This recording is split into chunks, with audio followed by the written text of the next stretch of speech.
Right, well, good evening. It's show 14, I think. I'm Sir Simon Lovesey and I'm joined. John Emmett, and joined yeah, it's a pop-up show, so it wasn't expected today, but we thought we would try and give you some news, or at least let everyone know that we've been thinking very hard about what's been going on. yeah, so show 14, we only expected to get three shows to reflect the three stages. Perhaps interesting to remind ourselves. Well, I think um, we're probably back in stage one with a very limited amount of casual sailing at the moment. yeah, so I was looking at that. I think we have unfortunately flipped right back to the casual sailing. I think hopefully got beyond the get ready. Um, and it's been phenomenal the work the clubs and the classes and the RWA and everyone's been doing. So hopefully we haven't gone right back to the left, have we? And I think hopefully you say we're somewhere to the right of that left, and I hopefully mean, maybe.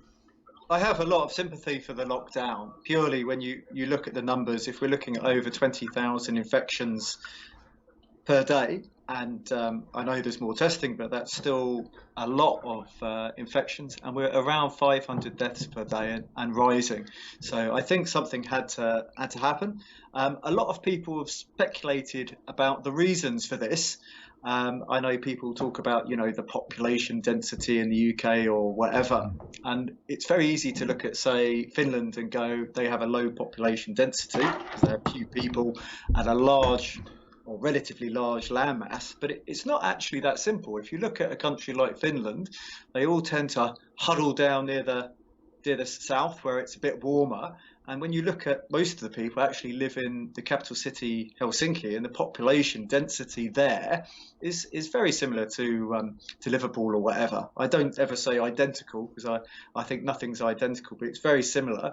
And I think it's that the countries that have done a really good job with wearing masks and social distancing, who are in a good state now. So I hope everyone understands that it's disappointing for people not to be on the water, but it is protecting lives. Yeah, and I think, as I said, hopefully all the good work that's been done will help us restart again, and hopefully that's not too far. I mean, Um, exactly. We said that November, December was, not a great time for viruses. So here we are, and depending when lockdown two gets lifted and the nature of the lift, we may even end up in a lockdown three in 2021. So it's really good to be prepared.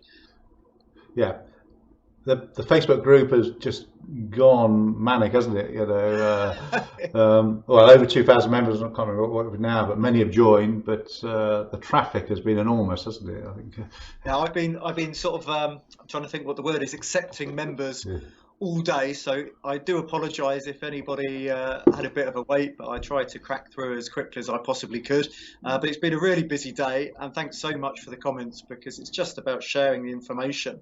Yeah. I was a bit disconcerted to see Heathrow was very busy on Wednesday as people were taking the chance for a last minute holiday. Well, Uh, but I think hopefully we spent time better. and certainly around here, on the south coast near Warsash, it was gridlock on the roads as people were moving boats or getting that last minute haircut. Yeah, well, I think, well, you can see haircuts are very little interest to me, Yeah. but I packed up my boat trailer on the Wednesday, and I got the news out as soon as I could when it was leaked that we were definitely having this lockdown, so people could go to the club at the weekend and tie their boats down or take them home or do whatever they want, because you look at the slide and it says the 5th to the 2nd of November, but if you listen to the politicians talk, they're already hinting that it could well be significantly longer than that. So Well, maybe they're going to open for you Christmas, but 2nd you of you've only December got seems to look optimistic. that furlough was extended, wasn't it, well into March? So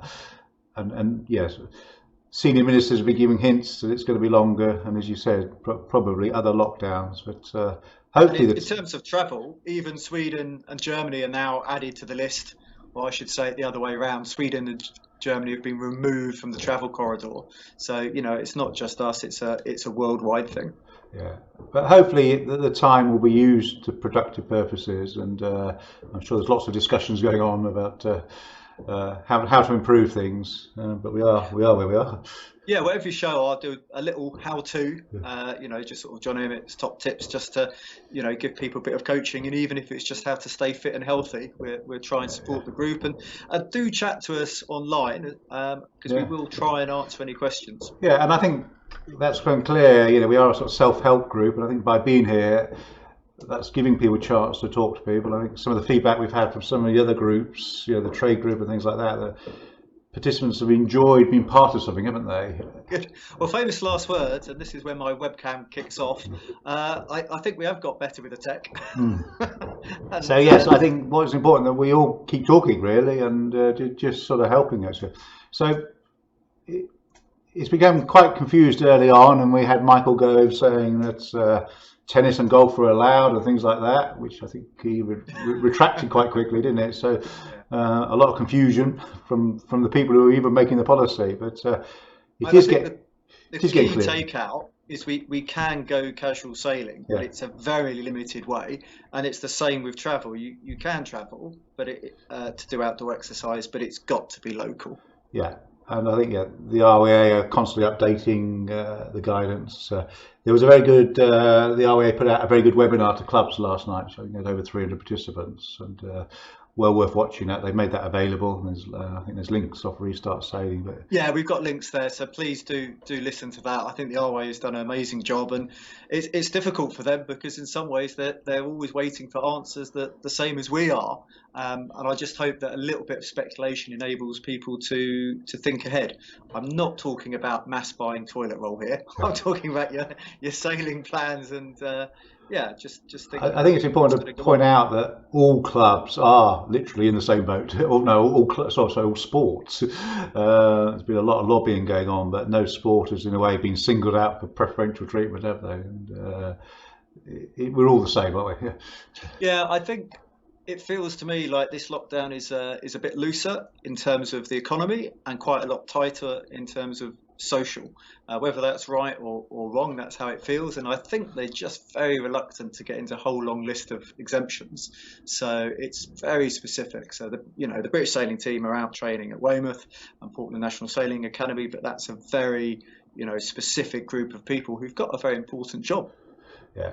I just hope for the next lockdown, if there is one, that some of the more subtleties are looked into, and the benefit of sport and recreation is recognised, and the fact that COVID has been the clubs are put in the COVID security measures and can help, and we should perhaps trust them to help.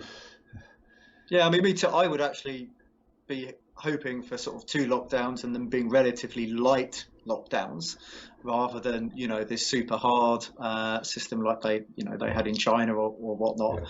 Yeah. And I do think it's a shame the regional system didn't work for whatever reason, because on paper that makes so much sense. Yeah, the principles there, and I was thinking more that we'd be going for more of a tier 3 type approach, restricting travel and everything else. So really, yeah, as we say, there is scope to go sailing, and sailing has been identified as an exercise. So I think that's, in a way, is progress, isn't it? Yeah.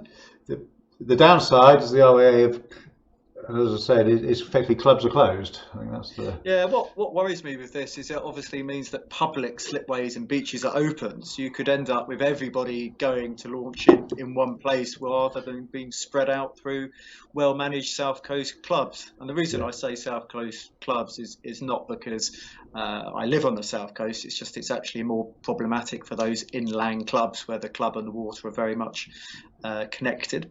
Yeah, as you say, that's what I was hoping, that the clubs can use to spread out the people rather than forcing everything together. I've just got to say, I have so much sympathy for Draycott and for Datchet and for Gratham and for Rutland, all these places who are hoping to put on events, and we would have a very long show if I mentioned them all, but I am very, very aware how much hard work everybody's put in, and I was looking forward to going up to the Dash and doing some interviews with people, and it just this is where we are. Yeah. We'll come on to that in a minute, but yes, I was at Burfield at the weekend, one of my first trips out, and it's great what the club's done there. Nigel and his team. building new changing rooms outdoors and things like that. But hopefully we'll be back there for the Selges round at the end of the year, 27th of December. But the clubs have done an amazing job, and I think a great shout out to them. And I think that investment won't be wasted. We'll be able to get back. Oh yeah, like the outdoor changing rooms, they're good to go when we're good to go. Yeah, which hopefully won't be long, but we need to be realistic. Right. There's just one more. There was one more slide. Sorry, it's so long ago. It seems I forgot. Just the wording for the outdoor travel is that you should reduce the number of journeys you make. However, you can and should still travel to spend time or exercise outdoors. This should be done locally wherever possible. So I think that's important. Sorry, I thought that slide was up there because that's an important thing. We don't want people doing huge distances, but if you would normally travel for your outdoor exercise. But I think it's good that recognise that people do have to travel. It's before that you could only do activity if you could walk to. I think that was again, I'm lucky I could walk to my local club, but we need to think about the majority. But most people can't, and they perhaps need to take equipment. So there are some more pragmatic subtleties come into it. So this is a graphic that's been doing the rounds. Apparently, according to Andrew Bergo, it emanated from the French, but I think it does. I've seen lots of variations of it. But I think it's sort of what a lot of us are knowing, that outdoor, relatively safe, minimising the risk. And I think, in fairness, the government recognise that, don't they? I think I said on the last show I ended up in Italy, sat in my room at 9 o'clock at night, still with my mask on, because I got so used to wearing it, I forgot to take it off. Just a brief apology. Lots of people are trying to join at the moment. I'm not going to multitask too much, just in case I lose the feed. Right. But I will add people immediately after the show, and I think we've said it a few times before. For people who don't use Facebook, I stick it up on the John Emmett Sailing YouTube channel, so it's not going anywhere. And unfortunately, we don't have some fantastic good breaking news today. So and just a few things we've gone before. It's been great that we were nominated to the British Yachting Awards. I think it's still a week to vote. That gives everyone a bit of a boost. That's a contentious issue at the moment, isn't it? Voting. Voting, yes. Which keeps on filling my newsfeed, but there we go. Well, we won't be disputing the results, I can assure you. But, we will accept them in a good faith. But it's been actually great. It gives everyone a boost to show acknowledgement and things like that, and in these difficult times. The one thing we'd always planned, and we'll still be going ahead. So, week commencing the 16th of November, we'll be running the Restart Sailing Tech webinars with a lot of all the big providers, Sailing Club Manager, Sailwave, HOW, Yacht Scoring, all the people providing the software that's helping there.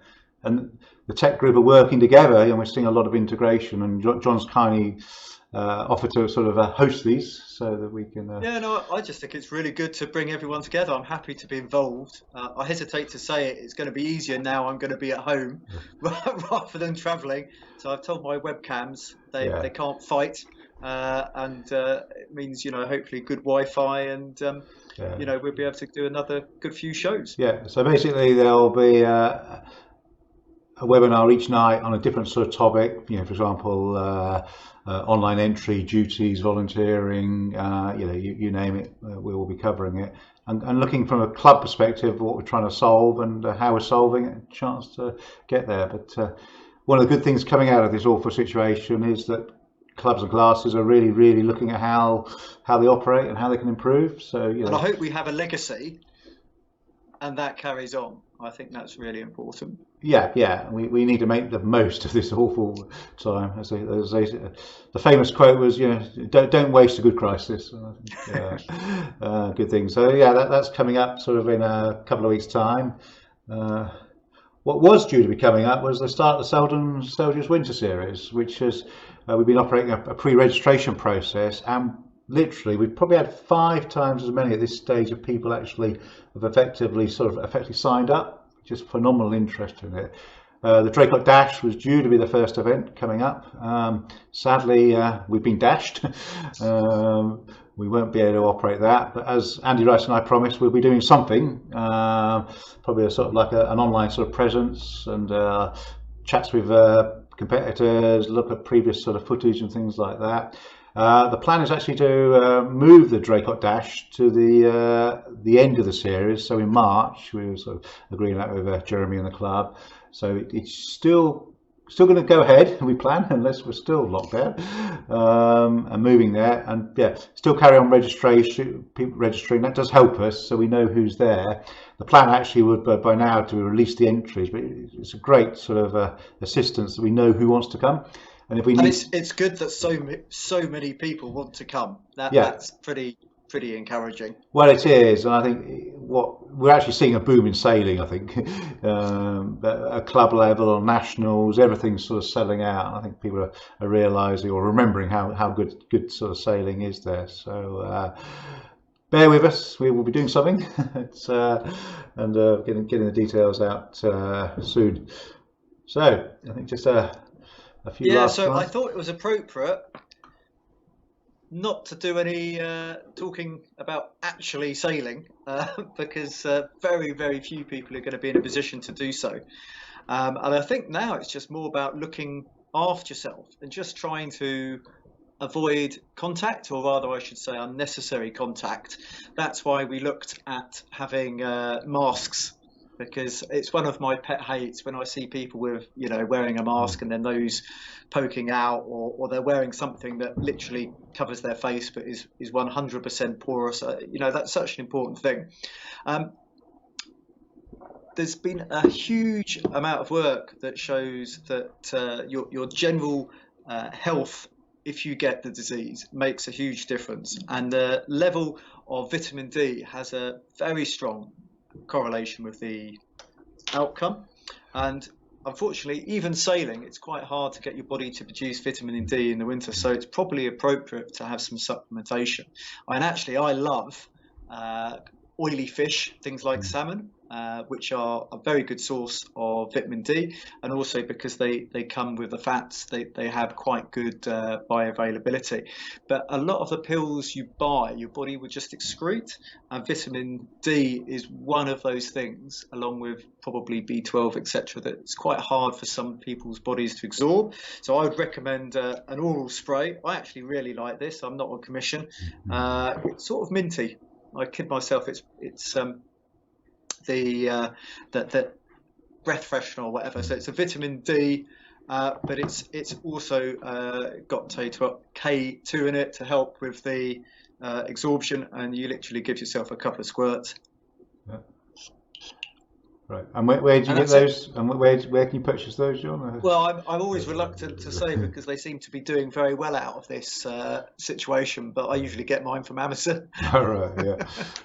Yeah, it's so easy to get hold of, but you just spray it in under your cheek. I actually think this one, it almost tastes nice. I have to make sure I only give myself the correct number of squirts, and that absorption is much better than if you take the usual oral pill. The timing is also important to have it regularly. In a perfect world, actually, I would have one spray in the morning, one at the middle of the day, one before I go to bed, just to space it out a little bit.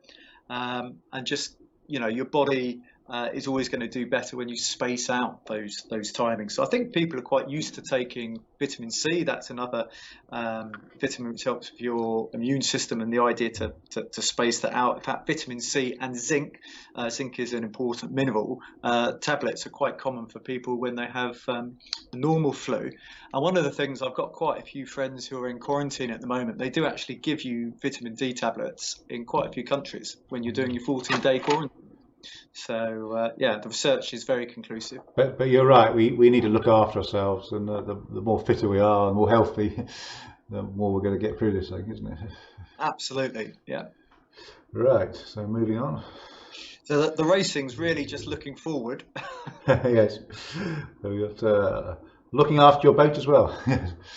So the idea is, I think I've probably got a very slightly different screen to you. I'll talk about boat maintenance. Yeah. on the next show, which will be a very slightly longer one, and we'll also have a guest.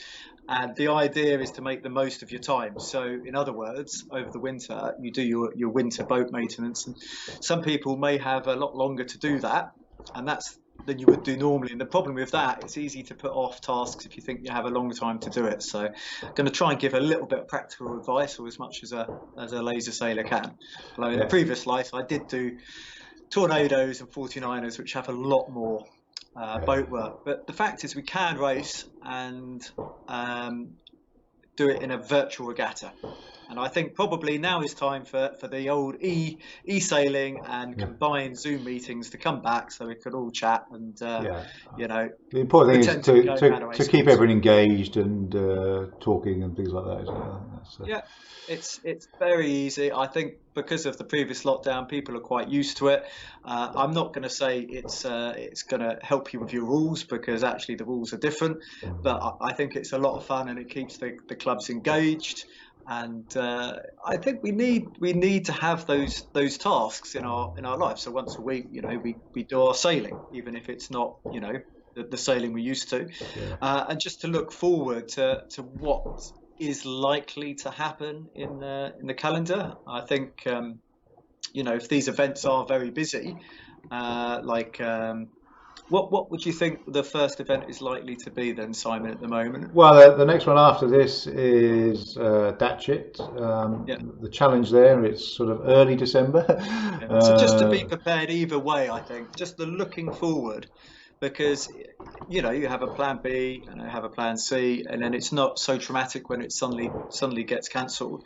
And just to think how you can travel, because one of the safest things is just you know, in your car, because you're there in a sealed environment, and it's the points that you could meet other people. So I've got a van with a large fuel tank, and I worked out if I just drove to the club and back, I could probably do that 100 times without having to fill up with fuel. But just to do it in a safe way.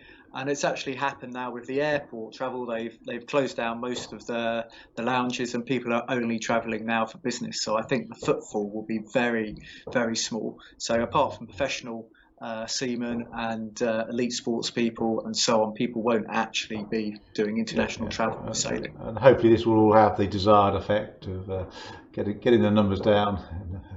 Yeah, it's so easy to look in hindsight and say, you know, why didn't we lock down before the half term, or why didn't all the home countries do the same thing? But we are where we are now, and I think hopefully people can just you know, stick to the rules, and we'll all get through this together. And I think the sailing community is very strong. We've got a new president in World Sailing. Hopefully that's going to sort of move the sport through, and I think people are going to appreciate it even more when we can do stuff. I mean, the regatta, the last regatta I coached at, the Europeans, the vibe was so good because everyone was just happy to be racing. Yeah, I think it's just made people remember how good sailing is and how much we love it.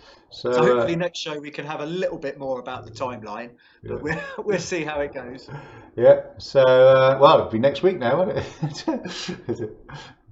So we've got Ben coming on from the 29er class, and the idea is each show we'll have a different class representative. I thought Pete did an amazing job, so we'll have, you know, some double-handers, some single-handers, some Olympic classes, some junior classes, you know, spread it around. Yeah, just talk to us, showcase what your class is, you know, what's great about it, what you're doing, you know, and please, you know, reach out. You know, we're here to help and support, so let's get everyone involved. Yeah, I mean, just say, you know, if you want to come on and you're keen. I've got somebody saying Sydney Hobart here, but I think that's above my I'm really sorry, that's above my pay grade to comment on that. Well, but hopefully the big offshore events, hopefully these will go ahead. Well, yeah. So I mean, the Vendée Globe is the best form of social distancing, isn't it? If nothing else, I'd love some racing to watch. Yeah. So I think there'll be some things going on. It's certainly lots of changes, lots of ups and downs. Right. Well, thanks for everyone joining us on this pop-up show. Thank you, Simon. And It's been really good to work on this project and just see how passionate people are about their sailing. yeah, and we'll rejoin next week. Thank you very much.